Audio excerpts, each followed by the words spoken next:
Et si les flammes de la fin des temps brûlaient déjà au cœur du Moyen-Orient? Et si derrière chaque missile, chaque affrontement entre l'Iran et Israël, se cachait une prophétie oubliée? Frères et sœurs, aujourd'hui, nous allons explorer une hypothèse troublante, mais prophétiquement fondée. Et si le conflit Iran-Israël était l'un des catalyseurs de l'apparition imminente du Mahdi? Cette vidéo vous fera voyager entre hadiths, géopolitique et signes de la fin des temps. Si vous êtes passionné par les signes de l'heure, abonnez-vous dès maintenant à notre chaîne La Foi Islamique et activez la cloche pour ne manquer aucun épisode. Ô Allah, Maître des mondes, accorde-nous la lumière pour discerner la vérité et le cœur sincère pour l'accepter. Ne nous écarte pas des signes de ton décret et fais de nous des témoins de ta justice. Amen. Partie 1. Le Mahdi, un sauveur attendu dans les temps de chaos. Dans le vacarme du monde moderne où chaque titre de journal résonne comme un avertissement céleste, une ancienne prophétie refait surface. Le prophète Muhammad nous a avertis dans un hadith puissant rapporté par Abu Daoud. Le Mahdi apparaîtra à un moment où il y aura beaucoup de tremblements, des troubles et des divisions entre les peuples. Des paroles d'une précision bouleversante, tant elles semblent de décrire notre époque avec une exactitude presque effrayante. Les cartes du Moyen-Orient, autrefois figées, semblent aujourd'hui s'embraser sous les pas d'un destin inévitable. Et parmi tous ces foyers de tension, un conflit s'impose comme le théâtre central de cette époque incertaine, celui entre l'Iran et Israël. Ce n'est pas un simple affrontement militaire ou politique, non. C'est un choc de vision du monde, de récits sacrés, de fin dernière. C'est le fracas de deux espérances eschatologiques opposées. Israël, puissance sioniste, se prépare, se défend, frappe, dans une logique de domination mais aussi de peur, car à ses frontières, l'Iran, animé d'une idéologie chiite profondément ancrée dans la notion de fin des temps, attend lui aussi un sauveur, le Mahdi. Ce n'est pas un détail. Pour les dirigeants iraniens, le Mahdi n'est pas un mythe, c'est un acteur futur et réel de leur vision du monde. Et chaque missile, chaque tension avec Israël pourrait être, à leurs yeux, un pas de plus vers son retour. Et si, au fond, ce tumulte était un décor préparé depuis longtemps? Et si ces conflits n'étaient pas de simples conséquences d'enjeux politiques, mais des signes? Le monde semble entrer dans une phase de secousse globale. Un désordre qui appelle à l'ordre divin. Une injustice croissante qui annonce la venue de celui qui la combattra. Alors, la question n'est plus si le Mahdi apparaîtra, mais quand? Et si ce quand avait déjà commencé? Partie 2. L'Iran et la vision chiite du Mahdi. Lorsque l'on parle du Mahdi, la plupart des musulmans pensent à une figure à venir, inconnue, qui apparaîtra soudainement dans un monde plongé dans le chaos. Mais pour les chiites du haut des Simains, l'histoire est différente, presque renversante. Dans leur croyance, le Mahdi est déjà né. Il s'agit du 12e imam, Muhammad ibn al-Hassan, né au IXe siècle, occulté par la volonté divine et promis à un retour spectaculaire à la fin des temps. Ce n'est pas un espoir futur, c'est une attente vivante, active, nourrie au quotidien dans les discours politiques, les prières, les institutions. En Iran, cette attente a été érigée en doctrine d'État. La République islamique ne se contente pas d'afficher des valeurs religieuses. Elle affirme incarner une mission spirituelle. Ce n'est pas un hasard si l'ayatollah Khamenei, guide suprême du pays, évoque souvent la nécessité de préparer la société à l'avènement du Mahdi. Ce ne sont pas des paroles symboliques, c'est un programme. Une vision stratégique mêlant foi, politique et eschatologie. Chaque décision de l'État, chaque position géopolitique, chaque alliance est traversée par cette idée. L'Iran est le bras qui pave le chemin du Mahdi. Une ambition immense qui donne à ce pays une posture unique dans le monde musulman. Là où d'autres États se limitent à des intérêts nationaux, l'Iran se perçoit comme un moteur d'un projet cosmique. Et ce projet a un adversaire identifié, Israël. Car dans la vision chiite, mais aussi selon des hadiths reconnus chez les sunnites, une confrontation est annoncée entre les musulmans et les juifs à la fin des temps. Le prophète a dit, rapporté dans Sahih Muslim, « L'heure ne viendra pas avant que les musulmans ne combattent les juifs. » L'Iran, par son soutien à la Palestine, au Hezbollah et sa rhétorique antisioniste, se place au cœur de cette dynamique prophétique. Mais la vraie question est vertigineuse. Agit-il en acteur conscient d'un dessein divin? Ou est-il l'instrument d'un plan qui le dépasse? Partie 3. Israël, un signe de l'heure? Depuis que l'État d'Israël a été proclamé en 1948, un frisson a parcouru la conscience du monde musulman. Ce n'était pas simplement la naissance d'un État, mais peut-être l'activation d'un compte à rebours invisible. Les paroles du prophète résonnent aujourd'hui avec une intensité étrange. Les Juifs se regrouperont en Palestine, et c'est là que les combats auront lieu. Ibn Majah. Et c'est précisément ce que l'on observe. Israël, minuscule sur la carte, concentre pourtant la plus grande population juive du monde, devant même les États-Unis. Pourquoi ce rassemblement soudain en une seule terre? Pourquoi ici? Pourquoi maintenant? Le décor annoncé par les hadiths semble se mettre en place, pierre par pierre, décret par décret, guerre après guerre. Et au cœur de tout cela, Jérusalem, Al-Quds. Ville sainte pour les 3 grandes religions monothéistes, mais surtout épicentre prophétique de la fin des temps. C'est ici, selon les traditions, que le Mahdi apparaîtra. C'est ici que Issa, Jésus, redescendra. C'est ici que Dajjal sera confronté. Or, Israël ne cache pas son obsession pour cette ville. Ses dirigeants, ses colons, ses extrémistes religieux veulent l'annexer, la judaïser, l'effacer de l'identité musulmane. Mais pourquoi cet acharnement? Parce que Jérusalem est bien plus qu'un territoire. C'est une clé de l'eschatologie. Le conflit avec l'Iran, quant à lui, ne semble plus pouvoir être désamorcé. Les 2 puissances avancent inexorablement l'une vers l'autre comme 2 forces destinées à entrer en collision.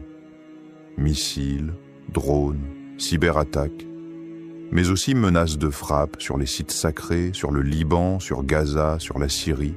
À chaque nouvelle tension, c'est comme si une horloge cosmique avançait d'un cran. Et le monde, trop occupé à regarder les chiffres du pétrole ou les sommets diplomatiques, ne comprend pas qu'il assiste peut-être à une scène prophétique en direct. Et si ce n'était pas du hasard? Et si, à travers ces guerres et ces confrontations, Allah traçait un chemin vers ce que l'humanité redoute ou espère? Partie 4. Les signes mineurs de l'heure s'alignent. Le monde autour de nous semble s'effriter, fissuré par des forces invisibles et des puissances que nul ne contrôle vraiment. Le prophète, dans sa sagesse infinie, nous a transmis un héritage d'avertissement, une carte céleste des événements qui précèdent l'arrivée du Mahdi. Ces signes, appelés signes mineurs de l'heure, sont aujourd'hui visibles pour qui veut bien les voir. Parmi eux, la multiplication des guerres au Moyen-Orient, des conflits meurtriers qui ne cessent de s'intensifier, de se propager, comme une traînée de poudre dans une région déjà meurtrie. Ce n'est pas une simple série d'affrontements politiques, mais le reflet d'un bouleversement plus profond, spirituel. Puis, la montée des tensions sectaires, un déchirement interne entre musulmans sunnites et chiites qui semble être poussé à son paroxysme. Des frères ennemis divisés par des siècles d'histoire, d'interprétation, de rancune. Un schisme qui affaiblit la Oumma, mais semble paradoxalement préparer une unité sous l'égide du Mahdi. La profanation de Jérusalem, ce joyau sacré, s'inscrit aussi dans cette toile. Le non-respect des lieux saints, la lutte acharnée pour le contrôle de cette ville unique, symbolise plus qu'un conflit territorial. C'est un affrontement pour le cœur même de la foi. Et la nature elle-même se rebelle en voyant des signaux, comètes traversant le ciel comme des messages divins, tremblements de terre qui secouent la terre sainte, éclipses qui ne respectent plus les rythmes habituels. Ces phénomènes célestes sont autant de rappels que le temps du changement est proche. Ce tumulte, politique, social, spirituel, cosmique, s'inscrit parfaitement dans le contexte brûlant entre l'Iran et Israël. Les alliances se créent et se brisent à un rythme effréné. Les rumeurs d'armes nucléaires circulent dans l'ombre, et l'atmosphère est saturée d'une tension palpable, presque électrique. Peut-être que ce climat de chaos absolu est le théâtre même où le Mahdi doit faire son apparition. Un monde au bord du gouffre, où la justice et la vérité sont étouffées par le bruit des armes et la ruse des puissants. Un monde où seuls ceux qui gardent la lumière au cœur pourront discerner la voie. Un monde prêt pour une renaissance. Partie 5. Et si la guerre était le signal? Imaginez un instant que la venue du Mahdi ne soit pas un événement lointain, une promesse encore lointaine à attendre patiemment, mais qu'elle surgisse au cœur même du chaos, dans la tourmente d'une guerre dévastatrice. Et si, dans le fracas des bombes, dans les cris des peuples, dans les ombres mouvantes des stratégies mondiales, le Mahdi faisait son apparition, bouleversant l'ordre établi? Le prophète nous a prévenu que le temps qui précède le Mahdi serait marqué par la division, la lutte pour le pouvoir, un triple affrontement entre fils de califes, où aucun ne prendra le dessus. 3 hommes se disputeront l'autorité, chacun étant fils d'un calife. Aucun d'eux ne l'emportera, et ensuite le Mahdi apparaîtra à la Mecque. Ahmad. Cette image dépeint une période d'instabilité extrême, un terrain fertile pour que surgisse celui qui viendra réconcilier, restaurer et guider. La guerre imminente entre l'Iran et Israël, exacerbée par l'intervention de grandes puissances, semble tracer le chemin de ce scénario prophétique. Chaque missile lancé, chaque discours belliqueux, chaque alliance éphémère, chaque menace nucléaire apparente participe à la construction d'un moment charnière. Ce moment où le destin du monde basculera. Ce moment où l'histoire cessera d'être seulement humaine pour devenir divine. Le Mahdi ne sera pas simplement un sauveur venu du ciel, il sera l'incarnation de la justice dans un monde qui n'en a plus. Il apparaîtra dans l'ombre du tumulte, dans le souffle des guerres, pour éclairer la voie de la paix et de la vérité. Nous ne sommes peut-être plus si loin de ce tournant historique. Le voile entre notre temps et l'heure finale se lève doucement et les signes s'accumulent. Sommes-nous prêts à reconnaître ce que l'avenir nous réserve? Alors que les tensions montent et que le Moyen-Orient semble à feu et à sang, il est essentiel de ne pas perdre de vue les enseignements prophétiques qui nous éclairent sur ces événements. L'apparition du Mahdi n'est pas un simple mythe, mais une réalité spirituelle qui transcende les conflits humains. Le tumulte actuel, loin d'être un hasard, pourrait être le prélude à un bouleversement divin, une renaissance guidée par la justice et la lumière. Face à cette attente, notre responsabilité est claire. Renforcer notre foi, purifier notre cœur et rester vigilant. Car c'est dans cette épreuve que la vérité se révélera à ceux qui cherchent sincèrement. Que cette vidéo vous inspire à garder l'espoir et à approfondir votre connaissance. Frères et sœurs en islam, ce que vous allez entendre aujourd'hui n'est pas une fiction, ni une analyse géopolitique comme les autres. C'est une plongée au cœur d'un conflit réel, où les lignes entre l'histoire, les prophéties et l'actualité semblent se confondre. L'Iran, Israël. 2 puissances que tout oppose, mais un seul théâtre, le Moyen-Orient en feu, et au milieu de cette tension, une question hante les croyants. Le Mahdi va-t-il intervenir? Est-ce enfin le moment? Avant d'aller plus loin, abonnez-vous à notre chaîne, La Foi Islamique, activez la cloche et rejoignez cette quête de vérité spirituelle au cœur des événements les plus brûlants de notre époque. Bismillahi Rahmani Rahim.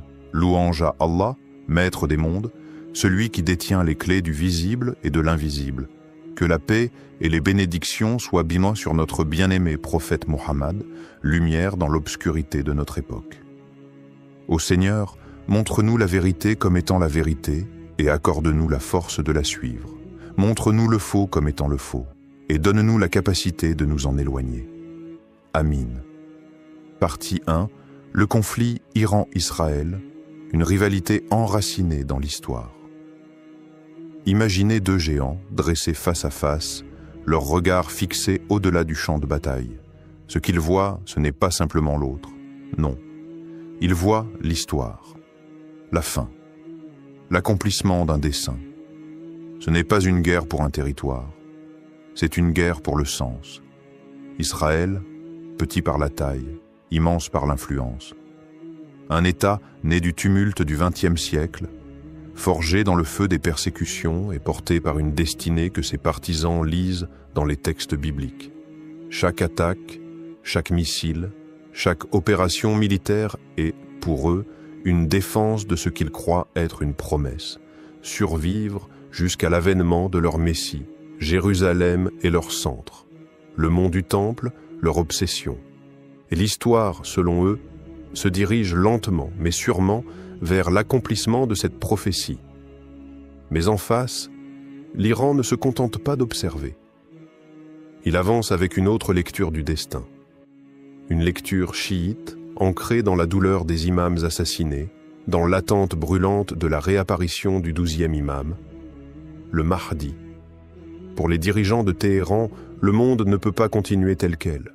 Il faut le purifier, le bouleverser. Leur conviction, le chaos contrôlé, prépare l'ordre divin. Et cet ordre commence par la chute des puissances qu'ils considèrent comme oppressives. À commencer par Israël, des agents iraniens à Gaza, des missiles du Hezbollah au Liban, des drones lancés depuis la Syrie, des cyberattaques invisibles mais dévastatrices. Et, plus récemment, des frappes israéliennes chirurgicales sur des généraux iraniens à Damas ou ailleurs. Ce n'est plus un jeu d'échecs, c'est une danse de feu. Mais derrière chaque mouvement militaire se cache un souffle bien plus profond, celui d'un monde qui attend quelque chose. Une fin, une justice, une intervention divine. Et ce souffle, les deux nations le sentent. L'Iran n'avance pas seulement ses pions, il récite ses invocations, il prépare, du moins dans son discours officiel, le retour du Mahdi. Israël, de son côté, attend le Messie, qu'il imagine triomphant sur le mont Sion. Dans ce duel, les armes parlent, mais ce sont les prophéties qui dirigent les gestes. Et si, sans que le monde s'en rende compte, nous étions déjà dans les premières pages d'un chapitre apocalyptique? Partie 2. Les signes prophétiques d'un grand bouleversement. Ferme les yeux un instant. Imagine les mots du prophète résonner à travers le temps, portés par le vent du désert, traversant les siècles jusqu'à aujourd'hui. Des paroles simples, mais lourdes de sens. Des paroles qui prenaient, autrefois, la forme d'un avertissement lointain, presque irréel, et qui, maintenant, frappent comme une évidence. Avant la venue du Mahdi, il y aura beaucoup de troubles, de conflits et de divisions. Hadith rapporté par Abu Daoud. Ces troubles, nous ne les lisons plus dans les livres, nous les voyons, nous les vivons. Le sang coule à nouveau dans les terres d'Orient. Des musulmans s'entretuent pour des drapeaux, des idéologies ou des trônes éphémères. Des mosquées sont bombardées. Des enfants crient dans le vacarme des drones. Le cœur de la Oumma saigne, et personne ne semble pouvoir arrêter l'hémorragie. Le chaos n'est plus théorique, il est installé. Et dans ce tumulte, une question revient comme une prière silencieuse. Où est le Mahdi? L'Iran, sans retenue, annonce que la fin approche.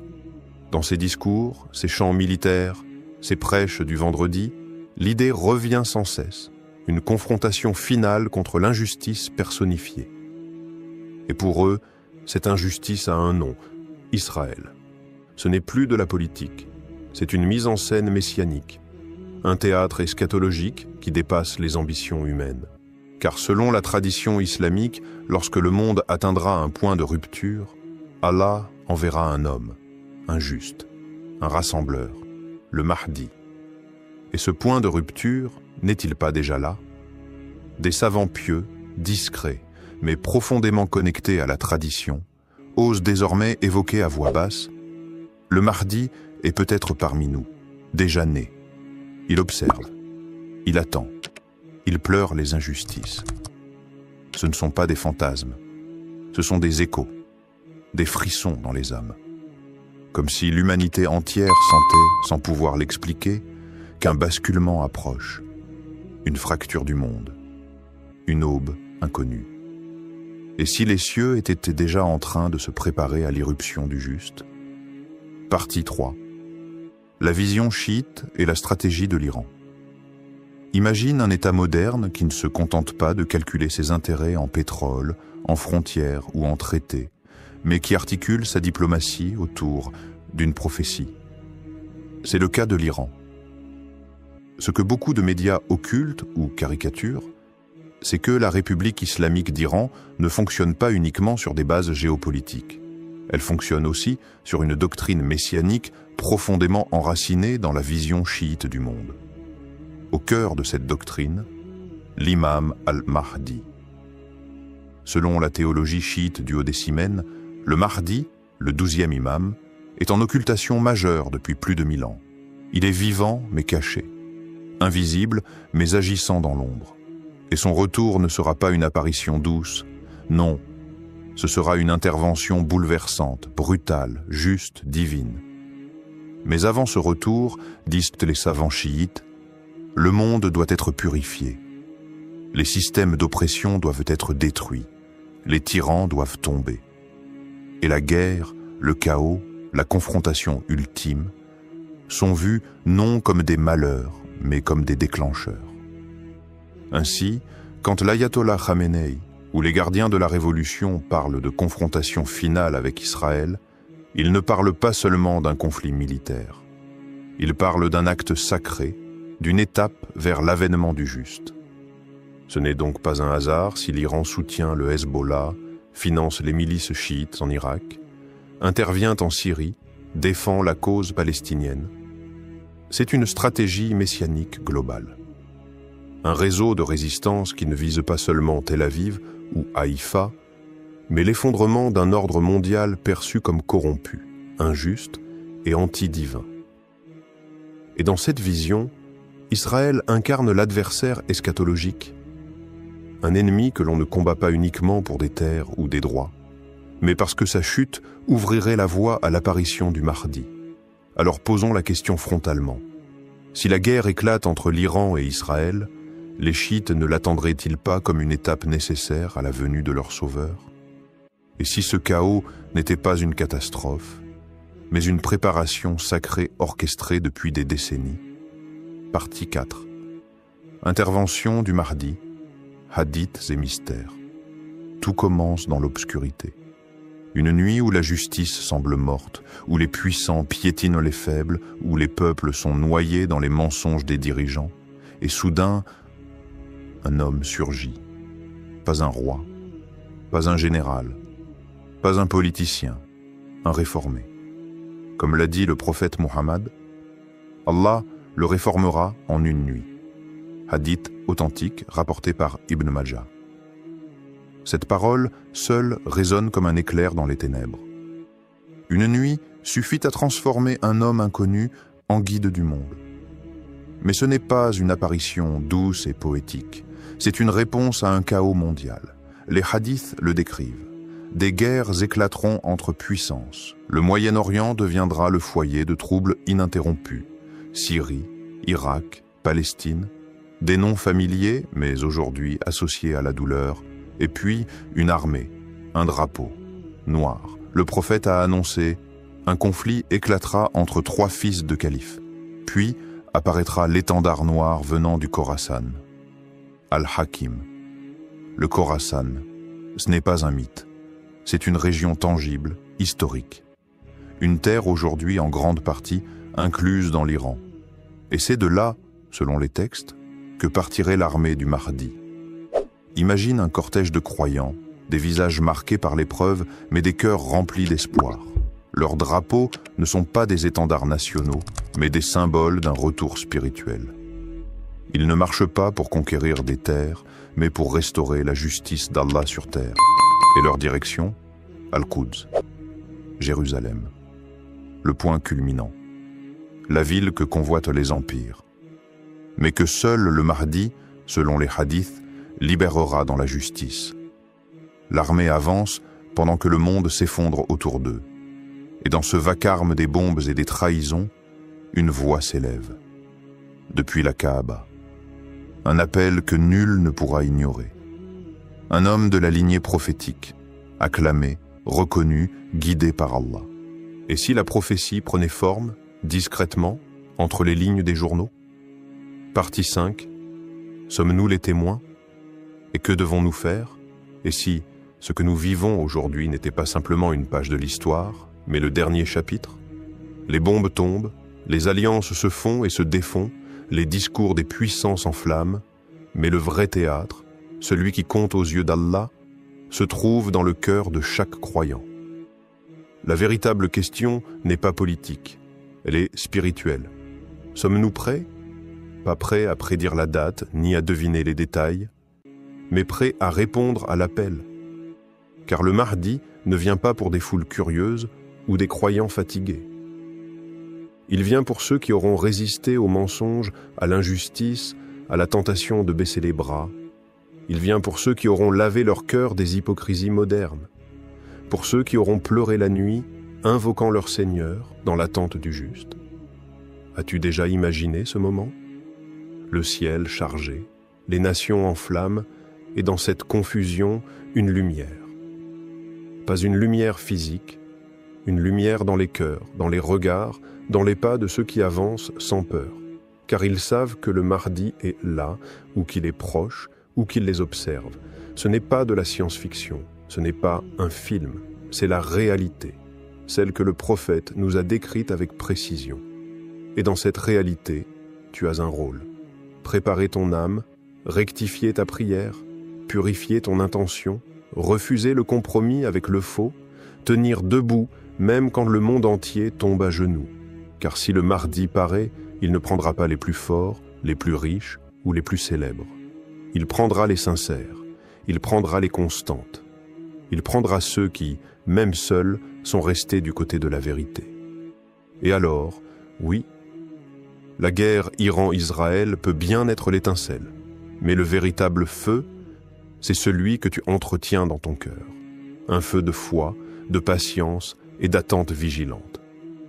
Qu'Allah fasse de nous ceux qui seront à ses côtés, et non de ceux qu'il viendra combattre. Le monde vacille, les lignes bougent, les cœurs sincères le sentent, quelque chose approche. Israël et l'Iran ne sont peut-être pas simplement deux nations en guerre. Ils sont peut-être les pions visibles d'un combat invisible, un combat entre vérité et illusion, entre oppression et justice. Mais au-delà des missiles et des discours, une autre bataille se joue, celle de ton âme. Le Mahdi ne viendra pas pour réécrire l'histoire, il viendra pour la conclure. Et cette conclusion, elle dépend aussi de toi, de tes choix, de ta foi, de ton courage dans l'obscurité. Ne te contente pas de regarder les événements passés, sois acteur de ton époque. Prépare-toi comme si tu allais répondre à son appel demain. Agis comme si Allah t'observait, car il t'observe.